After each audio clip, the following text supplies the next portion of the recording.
Entry by David Moore. I wish I could read this whole chapter, but I can't. It's on homosexuality, chapter 15. It's just an alternative lifestyle. If it is, why is it so unhealthy? Did you know that 78% of them have had or have a sexually transmitted disease? They're 23 times more likely to contract STDs. In San Francisco,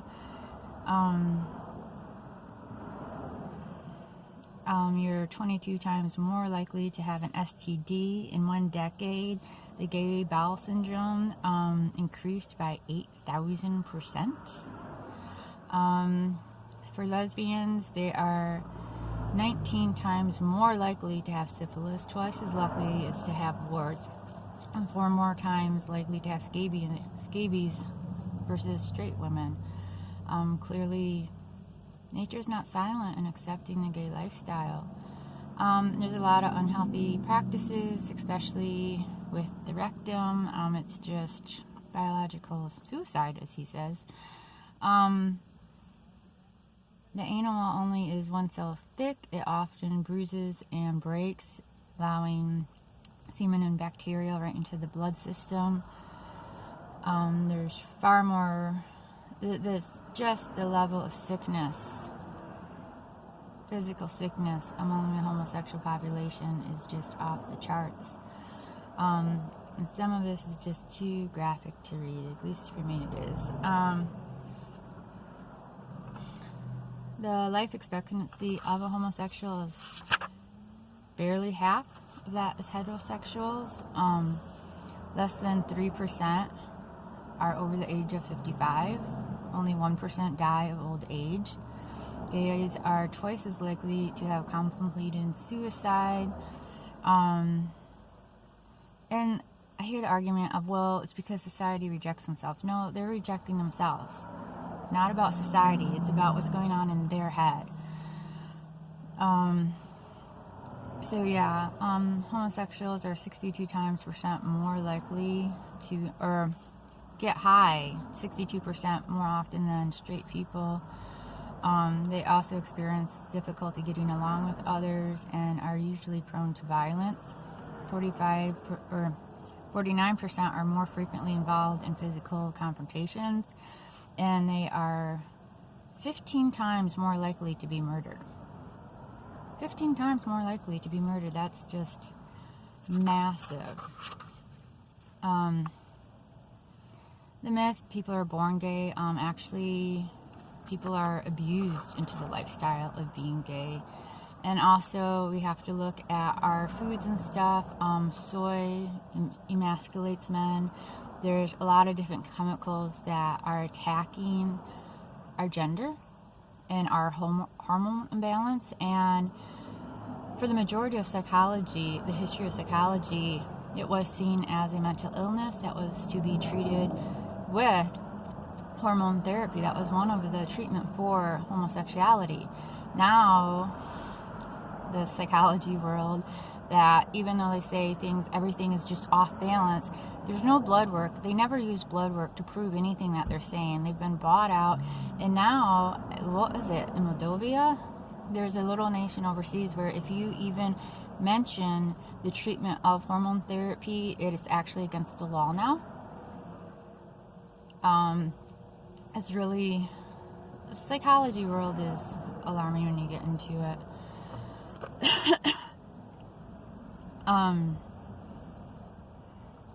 Well, most of them are sexually abused into it.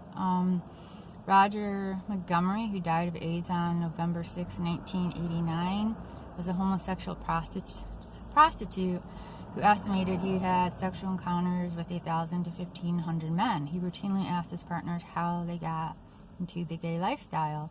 The majority of them said they had been recruited by a neighbor, friend, or relative. Don't let your kids out of your sights, man. And there's one right before how she went to a dance competition and the teacher sexually assaulted her on the weekend for this. We're gonna diversify her and give her. It's just a shame when you're trying to teach your children skills and stuff and you have these monsters who you're handing them over to, and you don't realize it because you put on a really pretty smile for a while. Anthony Falzarano, or however you say it, Falzarano, is a reformed homosexual, and he agrees with Roger Montgomery. He had started this homosexual lifestyle only after he had been abused at 17. He eventually left the movement when he found out about the ex-gay movement. And he does have the smoke is so bad. Fire smoke. He has a program, and he has found that with the men who have come to him, 85% do admit that they had been molested as children. And also, which is really important, especially in this day and age of all this media, when you get into what children are being shown just for entertainment, and how often parents are putting their children in front of TV, this is also training their mind that, oh, this is okay. And I mean, even here in Cali, they have like full, like, men who dress up in full drag and will go read story time to kindergartners, and they encourage these little itty-bitty children to deny their gender. So it's being attacked on so many levels. I mean, we have a hormonal level. I mean, they've even proven that because of the amount of women on birth control, there's like levels of estrogen in our water. Just what animals are being given, the amount of soy, and some mothers are like going to like, oh, no breastfeeding, just all soy milk for my boy. Like, oh my Lord, have mercy. Like, that's child abuse. Like, you're so screwing with their hormonal balance. So it's also what you're being seen on TVs and programs and movies. That's a form of attack. And then you have the physical attack, which seals the deal for many people. Though you don't have to go down the road. There's a beautiful story at the end of this. I don't know if I can get to it in time. Absentee dads. This is a newbie for me. Many homosexual sons describe their fathers as aloft, hostile, or rejecting. 4 out of 5 adult male homosexuals report having fathers who were physically or psychologically absent from the home, lacking a healthy role model. Their sexual identity became confused. Dr. Joseph Nicolosi, Nicolosi, has treated 240 men for homosexuality, and claims that homosexual often seeks masculine attention due to lack of affection and approval from their fathers. Homosexual behavior is a thwarted attempt to repair oneself with sex, unquote. So it's just, dads are so important. I wish men would stop abandoning their women and their kids. It's so devastating. So devastating. And also, they tend to have very dominant mothers. So, Lord have mercy. You really need to protect your children and have children come from a man and a woman, and the man and the woman, mom and dad, you need to be present. You so desperately need to be present. The horrors that these men go through, it doesn't matter. I mean, decades after the fact, it's just, they're in so much turmoil. They can put on a smiley face all they want, but when you get to know them, they are so unhappy, and they are dealing with so much pain from the abuse and what that has led them into, which is usually, as it says, far more suicide, far more drug use, far more alcohol use, and there are certain drugs that actually encourage that tendency. So when you are supporting this lifestyle, which I know is very vogue at the moment, but when you are supporting this, you are supporting sexual abusers, you're supporting child predators, and you are supporting a very destructive lifestyle. It's not, may God rebuke me if I ever support sexual predators. Like, this is not okay. Like, It's just horrific what these people go through when they are being abused. Discrimination and protection is needed as a minority. This is a myth. General Curlin Powell wrote, skin color is benign, non-behavior characteristic. Sexual orientation is perhaps the most profound of human behavior characteristics. Comparison of the two is convenient but invalid argument. Sexual preference, unquote, sexual preference doesn't make one a minority. But even if it did, there is little evidence that homosexuals are discriminated against. Some stats indicate that as a group, they don't suffer economic hardship. According to 1990 census, gay male couples have a household income of over $56,000. That's about $10,000 more than the average married couple. Lesbian couples do quite well also. Educationally, almost 60% of homosexual population have college degrees. That's better than 3 times the national average of 18%.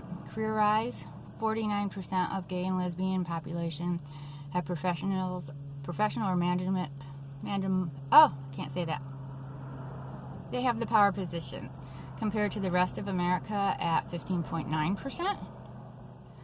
Overall, homosexuals are already far better off educationally, economically, and administratively than their heterosexual counterparts. So they're not being discriminated. They're quite blessed, actually. Because it didn't come out right. I hope you realize what I meant. The hardships they're saying they're not having. While they do have many hardships, in the workplace is not one of them. Let's see. They're committed. This is another myth, that they're very committed. A 1981 study found that only 2% of homosexuals could be classified as monogamous or even semi-monogamous. 78 study revealed that 43% of male homosexuals had sex with at least 500 different partners. Yes, I said 100. At least 500 different partners. 28% claimed to have had more than 1,000 different partners. 79% noted that over half of their sexual contact were with total strangers.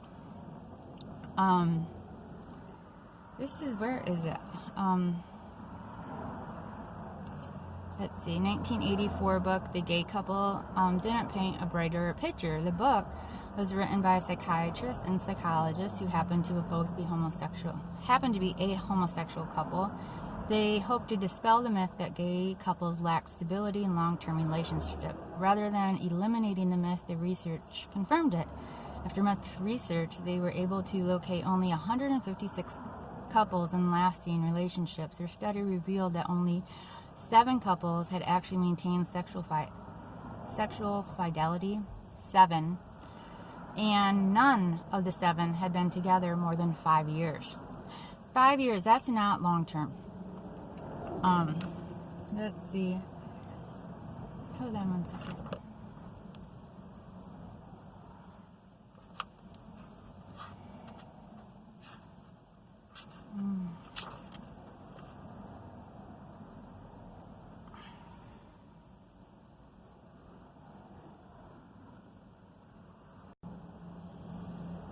Okay, a homosexual is 16 times more likely than a heterosexual to molest a child.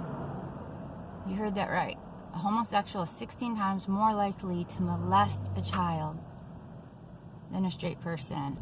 Man-Boy Love Association has their slogan as sex before 8 or it's too late.